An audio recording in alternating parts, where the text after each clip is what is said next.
they still have requirements. All right, sports and leisure, the fun stuff. You guys all know about lake floats for sure. On the bottom left is a thermoformed camping mat. And where's my stick? It's got a stick. There it is. Yeah, and this shows a bunch of things. This is a weird application. It's called a snow rake. So when it snows on your car, you just move it around. And this is the foam that you have in your warehouse and are also making. It's an extruded thermoformed shaped. Remember the second slide where we reshaping the plastic foam?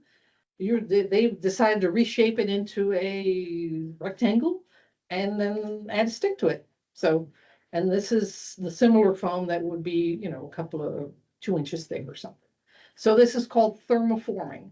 And one of your sister companies, Cristofoam in Canada, they do this 24/7, 365, all day long.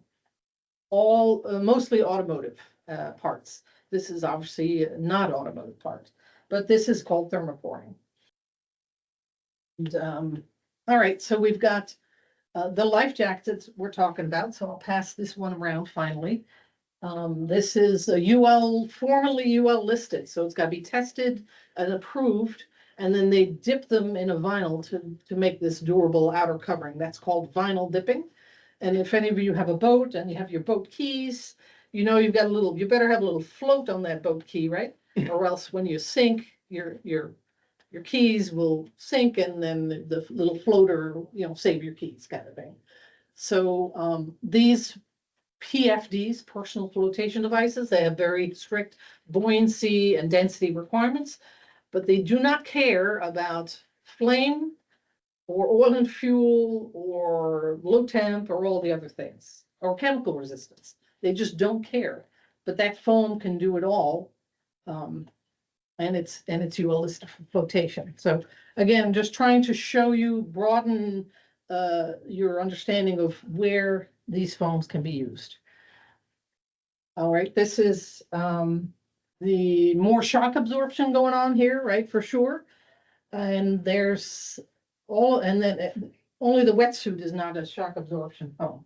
So the wrestling mats are this foam.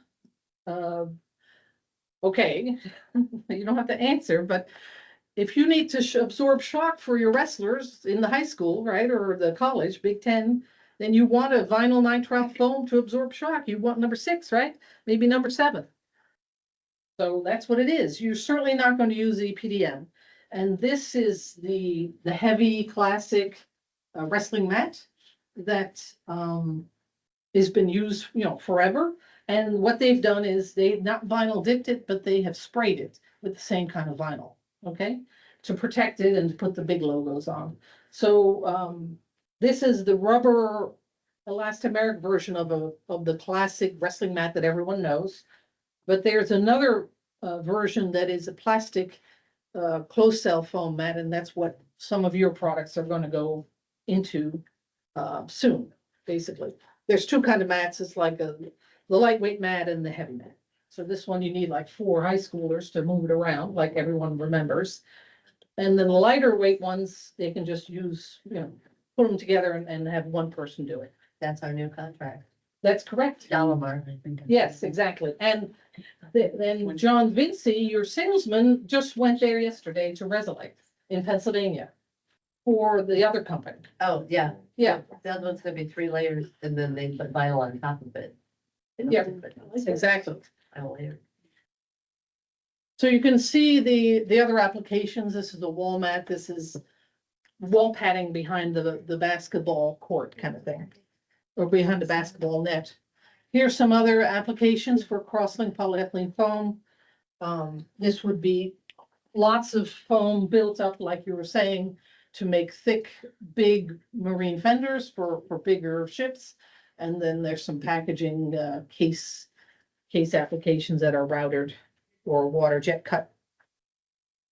Okay, here's some more shock absorption, underlayment, golf mat applications. So the whole NFL thing with the rubber flying and the high carpets. Underneath that, there should be a shock absorption pad to help with their falls from 4 feet or whatever the wide receivers are falling and then they hit their head. I mean, you've seen the whole concussion protocol. This is all about this foam, all right? Whether it's a plastic foam or rubber foam, we're looking for shock absorption. So it's all the stuff connected. If the helmet has foam, then it'd be nice if the field has foam too, and it does. There's ASTM test methods for that.